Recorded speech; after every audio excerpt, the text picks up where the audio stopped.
Entonces, el ejercicio y la actividad física parecen sinónimos, pero no lo son exactamente. Yo simplemente moviendo casa y estoy haciendo una actividad física con el brazo. Estoy quemando calorías, como dice la gente, ¿no? Se usa las calorías para poder hacer el movimiento y eso ya es una actividad física. Ahora, ¿cuánto actividad física es importante? Sí, hay que saber cuánto tenemos que hacer. El ejercicio implica actividad física, sí, pero además movimientos repetitivos del cuerpo, sistematizados con un objetivo particular. Así que vamos a hablar un poco primero de la actividad física y el ejercicio como un método, ¿no? Porque la medicina tiene muchos métodos para ayudar a la gente, pero quizás desde tiempos antiguos, desde Hipócrates, se sabe pues que si todas las partes del cuerpo que tienen una función no se usan y se descuidan en la indolencia, se tornan propensas a enfermedades defectuosas de su crecimiento y envejecen rápidamente. Quiere decir que si no lo usas, pues se va a enfermar. Hipócrates era un gran fan de lo que es el ejercicio, de otra forma lo llamaban los griegos, el gimnastiki se llamaba. Alrededor del 31% de los adultos de 15 años o mayores no eran suficientemente activos en el 2008. La verdad es que la actividad física, y en especial el sedentarismo, es un problema de salud pública que está creciendo con el tiempo, con toda la tecnología que está apareciendo. Incluso hace que se vuelva un poco más, menos activo. Así que es un problema que está creciendo y aproximadamente 3.2 millones de muertes por año son atribuibles a una actividad física insuficiente. Si consideramos por algunos países ejemplos cercanos a nuestro país, pues en Chile la actividad física entre 35 a 70 años era baja, eh, hacían una actividad baja 18.4, moderado 66, alto 15.6. En Colombia se considera, los estudios, los pocos estudios que hay, demuestran que pues en Medellín muy activos el 21.2%, mientras que en Bogotá de 18 a 65 años fue 36.8%. En Perú hay varios estudios hechos en especial por Tarki Mamani, pero en realidad falta más data que nos diga con exactitud no solamente de la actividad física, el sedentarismo, los niveles. Existe necesidad de estandarizar la terminología para poder tener una mejor estadística. De 15 a 19 años, por ejemplo, 59% realizaban actividad física alta, 25.8% moderada y 15.2% actividad física baja. El personal de salud, que supuestamente es el promotor de la salud, pues la actividad física, el 88% lo hacía de manera baja, así, casi muy poca, ¿no? 99% moderado y 3% alto. Bueno, pueden decir que el trabajo pues no les deja, pero todos tenemos trabajos que hacer. Entonces, depende de la priorización. En algunas características también del Perú, tenemos que hay una gran actividad física a nivel de los 15 a 19 años de nivel bajo. ¿Qué es lo ideal para nosotros? Tener una actividad física moderada en realidad. La alta y la baja tienen sus beneficios y sus razones de ser, pero las mejorías en salud se dan básicamente en la actividad física moderada, como un estándar, ¿no? Obviamente podemos hacer individualización, en realidad cada ejercicio tiene que estar individualizado según las personas, pero si queremos generalizar, la parte moderada siempre nos da beneficios de salud. Pero lamentablemente esto solamente se da en un 23.7% entre los 30 y 59 años, que más o menos están enterándose que, bueno, hay que hacer ejercicio de la población con características, por ejemplo, con obesidad, tiene una actividad baja de ejercicio, de actividad física. Ahora uno dice, bueno, es normal, pues está obeso, no va a hacer ejercicio, ¿no? Pero, o es al revés, es porque no hace ejercicio que está obeso. Ahí viene la pregunta, ¿no? Porque es un círculo vicioso. La obesidad eventualmente va a generar que haya menos ejercicio, ya que fuera del peso extra, la inflamación que produce la obesidad genera demasiados factores que hacen que no quieran hacer ejercicio, no porque no puedan, sino porque tienen una sensación de estrés en el momento del ejercicio que les dificulta. Pero si uno identifica de estos factores, se puede hacer ejercicio. Entonces, no solo mandar a caminar cuando está obeso. Ya, el 3/4 del Perú tienen una baja actividad física. Y algunos criterios de ese estudio era, bueno, baja actividad física por la edad, por el sexo femenino, tener pareja. En realidad eran estudios transversales. Entonces, es una asociación, no necesariamente es la causa. No puedo decir que porque eres mujer haces menos actividad física, sino que se ha visto que hay muchas mujeres que hacen menor actividad física y hay más hombres que hacen actividad física alta, pero son menor proporción en general, ¿no? Y tener pareja, nivel educativo superior, los que viven en la costa y la selva se asociaron a baja actividad física, los de la sierra usualmente tienen mayor actividad física, la obesidad. Estos son ejemplos de un estudio, pero hablemos de la mortalidad. Si yo hago ejercicio, voy a mejorar lo que se llama el MET, que es el MET, es el equivalente metabólico del ejercicio, que es la capacidad de usar la energía, el metabolismo para poder hacer un ejercicio, una actividad física. Si yo necesito, por ejemplo, eh, menos energía, voy a ser capaz si necesito menos energía para hacer una actividad física, pues voy a tener menos esfuerzo. Entonces va a haber menos consumo de oxígeno. El gasto es el que se requiere en una actividad física tiene que ser proporcional. Ahora, aquí solamente estamos viendo MET. Dentro de los METs existen varios factores que incluyen también pues la parte no está estudiado aquí, quiero decir con eso. Yo puedo necesitar oxígeno, pero también necesito los músculos para mover el oxígeno. Una prueba de VO2 no me va a servir sin músculos. Entonces, en esta parte que estamos hablando del equivalente metabólico, que cada vez que hay una reducción de la mortalidad de toda causa, cada vez que se va reduciendo, que se va aumentando, que digan los meses. Es decir, yo paso varios años y la mortalidad va bajando conforme yo tengo mayor capacidad de hacer ejercicio. Y en un estudio mostraron que de 579 mujeres de mediana edad, a los 11 años, al aumentar 1 mililitro de consumo de oxígeno de VO2 max, ¿no? Consumo de oxígeno máximo, hubo un 9% de reducción de riesgo relativo de mortalidad de toda causa. Es decir, que si yo soy capaz de usar más oxígeno en mis músculos, voy a tener menos riesgo de morirme. Hay 4 cambios metabólicos fundamentales que causan el aumento de riesgo de enfermedades crónicas no transmisibles. Y es el aumento de la presión arterial, el sobrepeso, la obesidad, la hiperglicemia y la hiperlipidemia.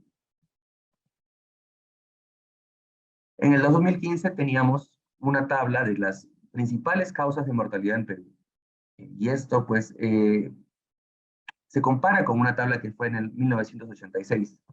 Estas son gráficas del Estado, en las cuales muestra o datos del Estado, que muestra que las enfermedades cardiovasculares, la diabetes, por ejemplo, la diabetes que estaba en el número 23, sube al número 3 en puestos de causa de mortalidad. Las enfermedades cerebrovasculares, los ACVs, los derrames, como le dicen, pues esto estaba muy abajo, estaba en el puesto 20 y ahora está más alto. Si bien el efecto de vivir más genera más, eh, genera cambios en esa prevalencia, es necesario saber que todos estos pueden ser mejorados con un cambio en el estilo de vida, en la cual el ejercicio, que es la mejor medicina, permite mejorar y la sobrevida por causa de estas enfermedades. Bueno, el ejercicio puede reducir la mortalidad cardiovascular en un 35% y la mortalidad por toda causa en un 33%, y eso se muestra en un estudio que se demostró en la parte de la sociedad de Alemania, y eso también genera los beneficios de ejercicio existen en realidad en todas las áreas y sistemas del cuerpo, no solamente en el corazón, no solamente en los pulmones o los músculos, en cualquier cosa que podamos imaginar siempre existe algo, por ejemplo, la memoria, ¿no? Si haces ejercicio, hay un estudio que se hizo en Japón en los cuales pues uno podría ver que el glucógeno cerebral aumentaba, mejoraba los niveles hormonales. Entonces, en realidad, hablar, si preguntarse si el ejercicio es bueno, quizás eso es ocioso, pero lo que sí es importante es saber qué tan bueno y cómo, ¿no? La actividad física preserva la capacidad cardiovascular en ausencia de comorbilidades, disminuyendo la presión distólica final izquierda. El ejercicio durante la vida disminuye el declive cardíaco. Los cambios morfológicos del ejercicio son menos pronunciados en pacientes con enfermedades cardiovasculares y en mayores de edad.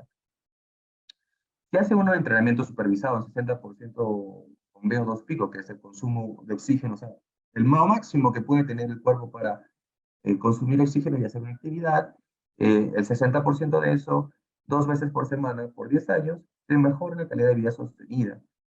La reducción de eventos cardiovasculares mayores, hospitalizaciones por insuficiencia cardíaca y mortalidad cardíaca también es algo increíble, ¿no? La American College of Sports Medicine también muestra algunos estudios de cómo la presión arterial también baja.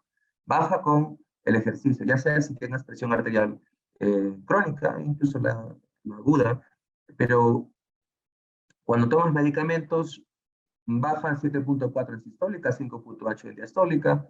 Cuando no tienes medicamentos, también baja, baja menos, pero 2.6, 1.8. Esto es importante porque esto genera la idea de que el ejercicio no solamente se hace ejercicio ya. Si yo tengo algunas enfermedades, se puede combinar con los medicamentos para reducir su uso, para disminuir su uso, para eliminar su uso en algunos casos. Obviamente con la prescripción médica adecuada. No lo voy a eliminar solamente porque estoy haciendo ejercicio. Fuera de eso existe el ejercicio con suplementación que permite también ayudar mejor en los resultados del ejercicio. Entonces, hablando de la presión, el efecto de la presión. Por ejemplo, si yo entreno a un entrenamiento combinado, hace baja presión diastólica. O combinado significa con de fuerza, con cardiovascular. Entrenamiento de resistencia, fuerza dinámica y fuerza isométrica también disminuye la sistólica y la diastólica. Y los ejercicios isométricos tienen un gran potencial de reducir la presión arterial sistólica. Quizás algunos de ustedes se preguntan qué es esta terminología, ¿no? ¿Qué es fuerza dinámica, qué es isométrica? Bueno, son características de los movimientos en los cuales, por ejemplo, isometría significa que no se va a mover el músculo va a parecer estático, pero estoy haciendo fuerza. Entonces, no se va a mover en su eje o en su rango articular. Pero estos son términos generales simplemente para decir cómo, sabiendo qué tipo de ejercicio puedo empezar a mejorar. Ahora eso no es todo, ¿no? La reducción de 2 miligramos en la presión arterial sistólica baja el riesgo de accidentes cerebrovasculares en un 14% y enfermedades coronarias en un 9%. Y la diastólica baja el riesgo de accidentes cerebrovasculares en un 17%. Y en el caso de enfermedades coronarias, 6%. Este es solo un estudio, existen otros estudios que también tienen números diferentes, no hay que memorizar estos datos, pero simplemente hay que entender que sí tiene un efecto a nivel cardiovascular. El entrenamiento de fuerza tiene un efecto favorable, pero menos significante que en la presión arterial que el aeróbico. En este estudio, recordemos que, por ejemplo, en el caso del American College of Sports Medicine y el Colegio Americano de Medicina del Deporte, y en otros grandes ámbitos, la cardiología ha tenido mucho más sustento económico para poder desarrollar sus estudios. Actualmente los estudios ya están mejorando en cuestión de lo que es el entrenamiento de fuerza y por ende, desde comienzos de los 80, que se hablaba que pues, el ejercicio aeróbico, cardiorrespiratorio, era lo más importante más que el de fuerza, esto ha ido cambiando completamente hasta el punto de ver que los ejercicios de fuerza son esenciales porque produce el aumento de mioquinas, citoquinas, exerquinas, que son sustancias que permiten mejorar el metabolismo y mejorar muchas cosas. Es un sistema endocrino, entonces el músculo es muy importante. Entonces están habiendo más estudios de fuerza, así que está claro que hay que combinar el cardiorrespiratorio con el de fuerza para tener beneficios mayores, ¿sí? Pero no solo cardio, porque no es lo único que se tiene que hacer, hablando de salud. Entonces, por ejemplo, la diabetes mellitus. El factor, el riesgo es que, bueno, uno tenga más azúcar en sangre y la hemoglobina se glicolice, entonces tenemos la hemoglobina glicosilada. Esta va a bajar con el ejercicio. La dislipidemia, problema del colesterol, aumenta el HDL también con el ejercicio, que es el colesterol bueno. La presión alta se reduce. Aumenta los niveles de abstinencia en el caso de fumadores, baja el peso en la obesidad, la salud psicosocial. En un programa de rehabilitación cardíaca, por ejemplo, las personas que han tenido un infarto y tienen que hacer ejercicio, pues obviamente tienen ansiedad, tienen un trauma un estrés postraumático, y por ende hay un grado de componente psicológico intenso. También ayuda el ejercicio a manejar esto en conjunto con todo el equipo, ¿no? De profesionales que existen en la rehabilitación cardíaca. El ejercicio permite una mejora en este programa de rehabilitación. Disminución de los problemas cardiovasculares y la incidencia por diabetes mellitus, aumentando los niveles de actividad física. Los altos niveles de actividad física recreativa tienen buenos efectos sobre la salud cardiovascular, reduciendo el riesgo de insuficiencia cardíaca y accidente cerebrovascular en hombres y mujeres en un 20 a 30%. Un nivel moderado de actividad física ocupacional puede reducir el riesgo del 10 a 20% del riesgo de enfermedad cardiovascular. Bueno, el entrenamiento en realidad ha permitido ver que la salud es bastante mejorada en varias cosas. Aumenta la capacidad del ejercicio, mejora la función endotelial, la función autonómica del sistema nervioso, disminución de la presión arterial, la reducción de la grasa abdominal, disminución de los parámetros inflamatorios, efectos beneficiosos en la regeneración de celular y el envejecimiento. Hay que entender que la fuerza es importante. Uno de los problemas de salud pública muy importantes ahorita es la obesidad osteosarcopénica, que es la mezcla de la sarcopenia, que es la falta de músculo, la obesidad, el término ya se entiende, y la osteopenia o la osteoporosis, que es el hueso que está frágil por falta de calcio, de mineralización. ¿Sí? En realidad, la distribución del calcio es lo más importante. Y bueno, esas tres cosas se han unido en un complejo. ¿Por qué? Porque usualmente el obeso le falta más músculo y sus huesos se vuelven más frágiles y se desarrolla con la edad. Entonces no se puede decir que la edad está causando eso, sino es el estilo de vida que uno tiene que termina en eso por simplemente ser descuidados en nuestro estilo de vida. Y el entrenamiento de fuerza, como lo mencionaba, es demasiado importante para poder hacerlo, para poder prevenir este problema. La fuerza muscular declina 15% de la década después de los 50 años, 30% por década después de los 70, al menos en esta referencia. Podemos que a partir de los 35, 30, 35, la testosterona en general está bajando. Un factor protector de las mujeres es el estrógeno, pero también eventualmente va a bajar. Y también la testosterona, porque las mujeres también necesitan testosterona. Y eso pues hace que muchas cosas empiecen a entrar en equilibrio, entre ellos la fuerza muscular. El estudio de discapacidad de Framingham mostró que 45% de las mujeres mayores de 65 años tenían este problema, 65% de las mujeres mayores de 75 años no podían levantar 4.5 kilos. ¿No? El entrenamiento de fuerza puede resultar en aumento de 25 a 100% en aumento de fuerza en mayores debido a la hipertrofia, posiblemente el reclutamiento de nuevas unidades motoras. Entonces, este estudio fue muy general, en realidad no especifica qué tipo. Existen otros mecanismos en los cuales uno puede mejorar lo que es la función endotelial, acá unos marcadores que no voy a mencionar, pero a nivel químico sí existe la expresión de cómo, por ejemplo, los antirradicales libres también se estimulan por el ejercicio. Dietas bajas en colesterol afectaban muy poco, pero sí se agregaba el ejercicio y se bajaba el colesterol disque malo. Entonces, 50 pacientes con sobrepeso, con diabetes mellitus 2, ejercicio autocontrolado, tenían menos niveles de estos marcadores después de 16 semanas de estar entrenando. Entonces, entrenar ayuda a mejorar otras cosas si lo combinamos. O sea, el ejercicio es súper, pero si lo combinas con una buena dieta, una buena suplementación y un adecuado control hormonal, pues la vida se vuelve ya más de prevención y se vuelve incluso de anti-envejecimiento.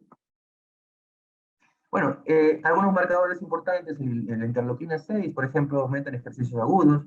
Es interesante, ¿no? A algunos realmente no les interesa mucho esta parte, pero la interleuquina 6 se produce en dos lugares específicos, músculo y endotelio, pero son diferentes cuando viene de su origen. La pregunta es cómo está el factor de necrosis tumoral alfa para decir, bueno, esto realmente es proinflamatorio o antiinflamatorio. El ejercicio produce un IL-6 que tiene características antiinflamatorias, pero si lo vemos en artritis reumatoide, la interleuquina 6 es un producto proinflamatorio. Entonces, faltan muchas cosas para estudiar en cuestión molecular, para tener claro que podemos usar algunos indicadores para decir, nuestro ejercicio está funcionando en cuestión de salud. La actividad física en animales aumenta la circulación colateral en el sistema coronario. Pero en los humanos todavía no se sabe. Bueno, ejercicio en diabetes. Los prediabéticos que completan la dieta y la intervención de ejercicio reducen dramáticamente la progresión a diabetes. La modificación del estilo de vida fue generalizable entre raza y género y fue más efectivo con la metformina. El ejercicio y el aumento del fitness, recordemos que el fitness es la aptitud física, disminuye el riesgo para la salud, disminuye el riesgo de las complicaciones por diabetes y reduce la mortalidad en diabetes 1 y 2 o 2. El ejercicio le da mayor sensibilidad a la insulina, disminuye la resistencia a la insulina, mejora la función endotelial, reduce la inflamación, reduce la presión arterial y entre otras cosas. ¿Qué son los telómeros? Bueno, si vemos en el DNA o el ADN, al final hay unas capas protectoras, como unos ponchos, como unas tapas, ¿no? Y esos son los extremos protectores basados en proteínas. Es una región repetitiva de nucleótidos al final de cada cromosoma, que se dice que cada vez que empiezan con una célula a replicarse, digamos hasta unas 75 veces, se genera una apoptosis, la cual es la muerte de la célula. Entonces, eso es importante porque los telómeros dan estabilidad cromosomal, preservan la información del genoma y se relacionan con el envejecimiento, el estrés oxidativo y aumenta el proceso inflamatorio. Es decir, si estoy envejeciendo, los telómeros van a achicarse y una forma de evitar que se achiquen, es con el ejercicio, ¿no? Y una de las formas del ejercicio, pues, que ayudan son los ejercicios de fuerza y no solo los cardiorrespiratorios. En este caso hay varios estudios que muestran de ambos lados, pero los de fuerza muestran también que baja lo que es eh, la, la degradación de este telómero. Entonces, parte de la clave del antienvejecimiento se da también en el ejercicio.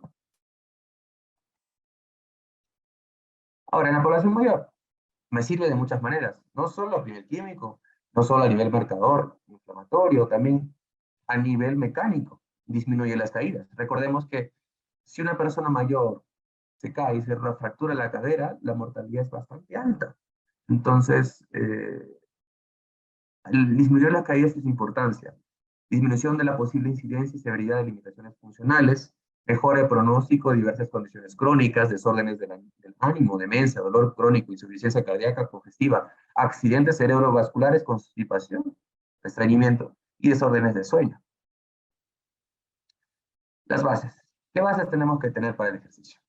Los ejercicios aeróbicos, a mí no me gusta usar la palabra aeróbico porque tiene un componente muy inespecífico, pero el aeróbico tiene efectos sobre el sistema cardiovascular. Aumentan los ejercicios aeróbicos cardiorrespiratorios, aumentan el fitness cardiorrespiratorio y las variabilidades cardiometabólicas. Los ejercicios de fuerza mejoran la fuerza muscular y los efectos de la composición corporal. Y la combinación de ambos es un efecto aditivo y es recomendado para la prevención de la enfermedad cardiovascular. Las intervenciones basadas en ejercicio para prevenir caídas sí es costo efectivo. Por ejemplo, en países específicos estiman un rango entre 1.2% a 2.5% del gasto anual en salud por inactividad física. La obesidad y la osteoartritis, la dieta y el ejercicio fueron más costo efectivos a larga data. Pero recordemos que hay otros efectos y recordemos que, como dicen algunos amigos argentinos, yo digo, el ejercicio es salud, el ejercicio es medicina, pero mis amigos dicen, el ejercicio supervisado es medicina. Entonces, ¿qué quieren decir con eso? Porque siendo medicina, también tiene efectos adversos. Y si uno hace mal uso del ejercicio, termina haciéndose daño también. Eh, este es un estudio muy conocido por los de Copenhague, que fue hecho en maratonistas, en los cuales se mostró que un efecto hubo. Es decir, si yo hago exagerado entre el ejercicio de alta intensidad, 2.4 horas de ejercicio, 2 o 3 veces por semana, es lo óptimo, pero para este estudio, ¿no? En este caso hicieron mucho ejercicio, entonces supuestamente aquellas personas que tenían mayor mortalidad por no hacer ejercicio versus los que hacen este tipo de correr de alta intensidad, terminan teniendo los mismos riesgos en mortalidad. Por eso se llama una forma U, porque empieza y terminas en el mismo lugar en el rango, pero en la línea X. Entonces, más se parecía el riesgo a los sedentarios. Entonces, para ellos, los autores, se consideraba que 1 a 2.4 horas de ejercicio era óptimo, ¿no? En cuestión de cardiorrespiratorio. Eh, Esto obviamente es relativo en base a muchas cosas, incluyendo la edad, la preparación física previa, la capacidad, pero sí existe un nivel mayor de oxidativo por ejemplo, en maratón, lo cual, y si trataban de replicarlo en ciclismo, pero no se dio igual. En ciclismo se mantenían los beneficios de mortalidad. Entonces son ejemplos nada más para decir, bueno, si hago de más, también hay problemas que no son tan beneficiosos para la salud. Y por eso que a veces se dice que el deporte de alto rendimiento no es necesariamente de salud, porque va eventualmente a generar daños estructurales en varias cosas. El ejercicio sí salud. Ahora, el deporte tiene otros beneficios que van más allá desde un punto de vista psicosocial, de salud mental incluso. Entonces, es otro tema.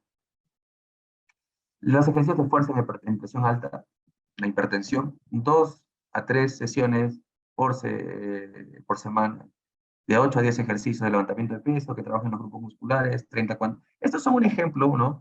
De cómo este estudio organiza para poder dar mejoras en lo que es el entrenamiento de fuerza. Esto es más o menos relativo porque sí es importante, yo lo voy a hablar después, pero en ejercicios de fuerza es importante calcular la intensidad del ejercicio basado en este caso por ERM, 30-40 por ERM. También hay que ver cómo es la edad. Si la presión arterial diastólica eleva más de 20 miligramos de la basal o más de 120 miligramos, en general se debe revisar el programa porque estamos yendo muy rápido, mucha carga o de repente la persona se está descompensando. Entonces, eso es parte de la prescripción de ejercicio, que no es el tema, solamente hay que tener en cuenta que un ejercicio tiene que ser supervisado cuando hay algunas enfermedades. La actividad física intensa aumenta el riesgo relativo del infarto miocardio agudo, de la muerte cardíaca súbita, aproximadamente 6 a 17 veces. Identificar y controlar riesgos cardiovasculares sigue siendo importante en la prevención y manejo, y sin embargo a veces ya no se incluye la evaluación preparticipativa antes de no sé, de una maratón, por ejemplo, antes de empezar. ¿Cuántos de ustedes les hacen un screening o un examen un test al menos de descarte de que ustedes puedan tener o no algún síntoma que me diga que va a tener una muerte cardíaca súbita posteriormente? Esto, por ejemplo, está muy venido a menos en el sistema peruano, pero es importante que se deba considerar al menos. Los músculos inspiratorios también mejoras, hay diferentes formas de entrenar eso, y se recomienda que todos los pacientes deben estar asesorados en un programa de actividad física regular adecuado al estado de salud y estilo de vida de la persona. ¿Ok? Hasta ahí más o menos estamos revisando que el ejercicio tiene beneficios en la salud.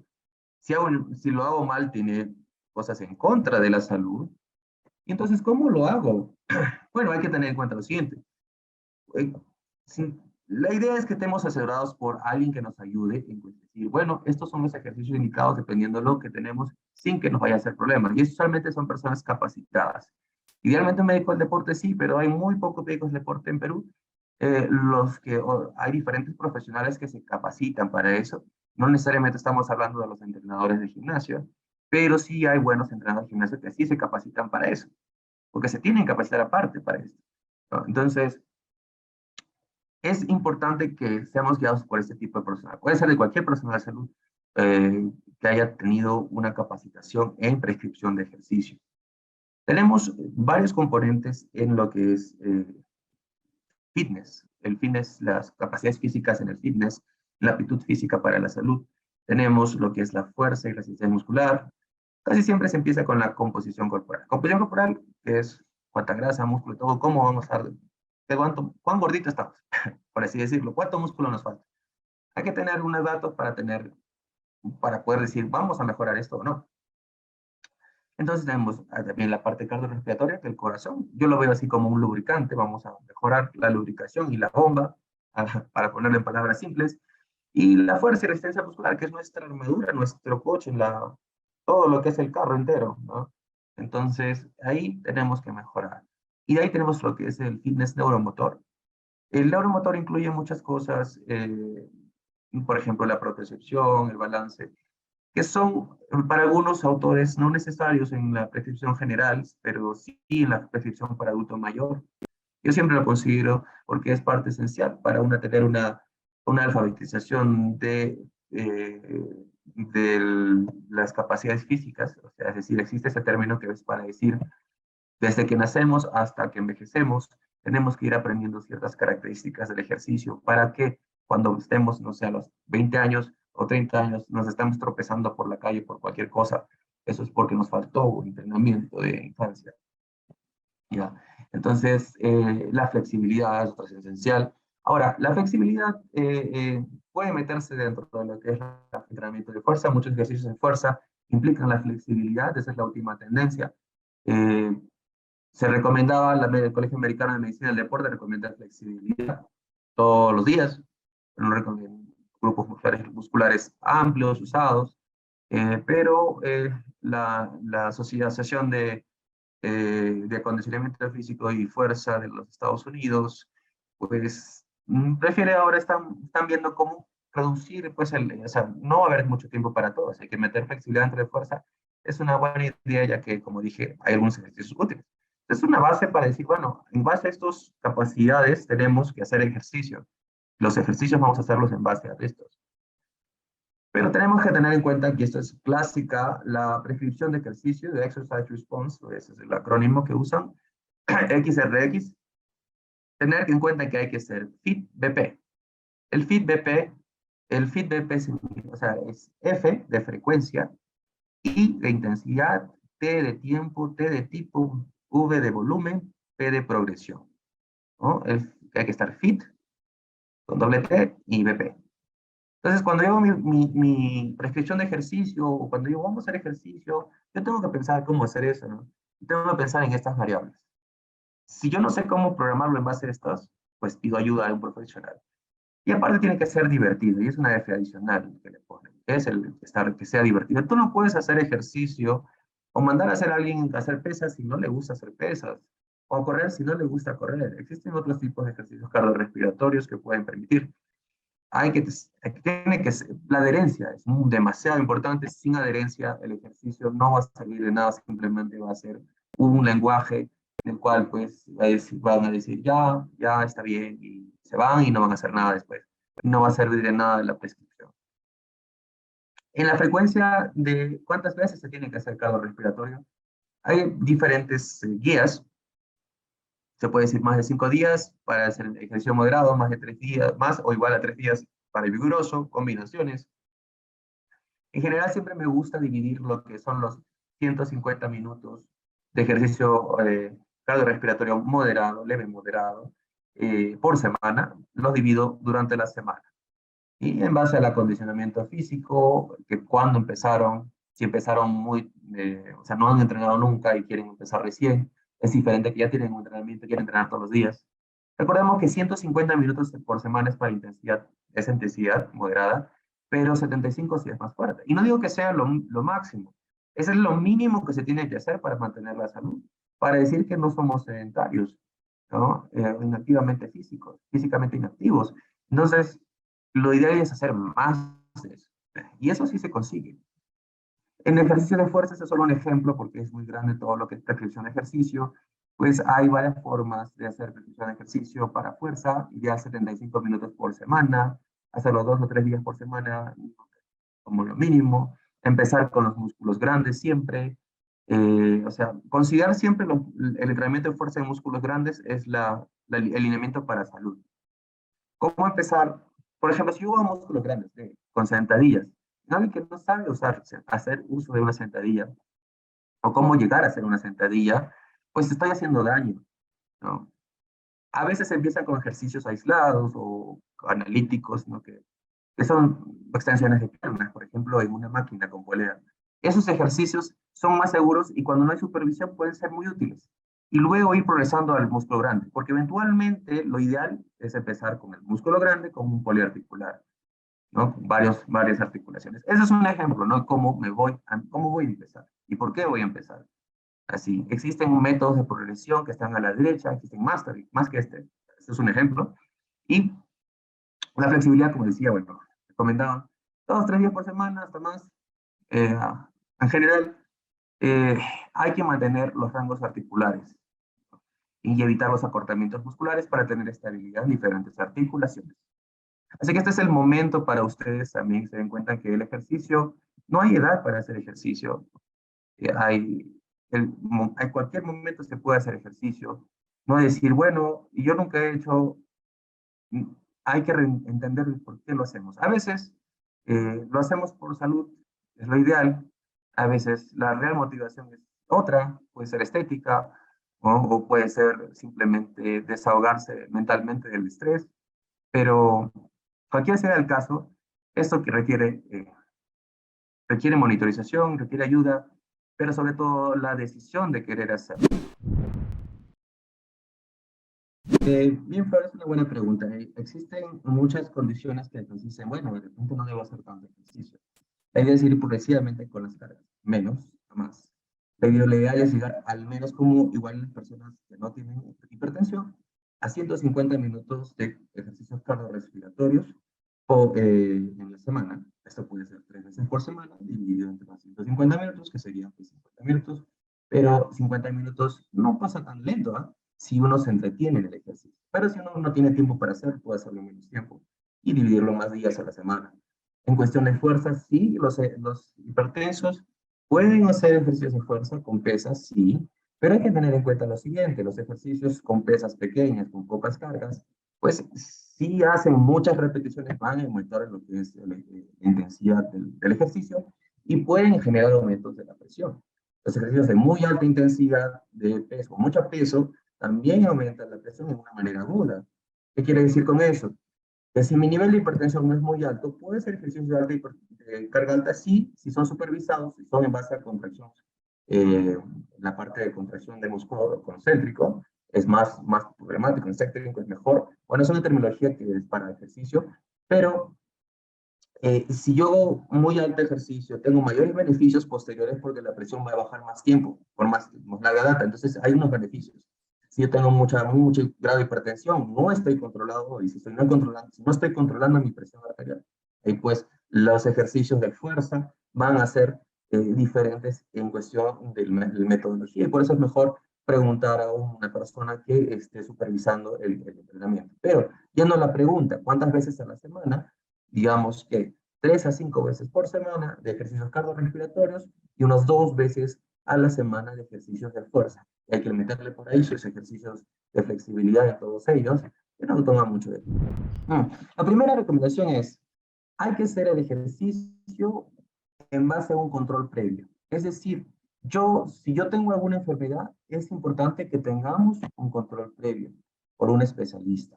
Ahora, esto fue un problema porque no hay especialistas en todos lados. Entonces, al menos hacer un cuestionario de los cuestionarios de pre-ejercicio, como el PARQ o como el Colegio Americano tiene su propio cuestionario. Eso también lo pueden encontrar en internet. ¿Qué nos preguntan estas cosas básicas? Como por ejemplo, ¿usted tiene algún familiar que murió antes de los 55 años por un infarto? Cuando usted hace ejercicio, se hinchan los pies. Cuando usted hace ejercicio, le falta el aire. Cuando usted hace ejercicio, tiene palpitaciones. Si alguno de estos sale positivo, pues al menos eso me indica que tengo que hablar con un especialista. En el Colegio Americano de Medicina del Deporte tiene un algoritmo en los cuales dice, bueno, si yo estoy entrenado y si no estoy entrenado. Si estoy entrenado, tengo, digamos, más flexibilidad para hacer ejercicio sin ningún tipo de recomendación de especialista. Pero, por ejemplo, si yo tengo presión alta, si tengo diabetes, si tengo problemas en el riñón, y si tengo en general una lesión musculoesquelética, esto sí no es el Colegio Americano, sino en otro sitio, pues es bueno buscar a un especialista antes, porque voy a hacerme daño si me empiezo a hacer ejercicios que no tienen ningún tipo de cabida con estas enfermedades y problemas que van a generar eventualmente más problemas, ¿no? Si tengo problemas musculoesqueléticos y hago una mala postura, termino con lesión de la espalda, que nunca tuve eso. Así que esa es la primera recomendación. Tener conciencia de que el ejercicio puede ser peligroso si se usa mal, pero no hacerlo también es peligroso. Así que hay que ponerse las pilas en eso. La siguiente recomendación sería, pues, tener eh, buscar lo que es el ejercicio que más nos guste. Existen diferentes tipos de modalidades. E incluso algunos deportes que permiten mejorar nuestra cantidad de actividad física. Así que hay que buscar lo que sea divertido. Entonces, esas dos principales recomendaciones son las que diría.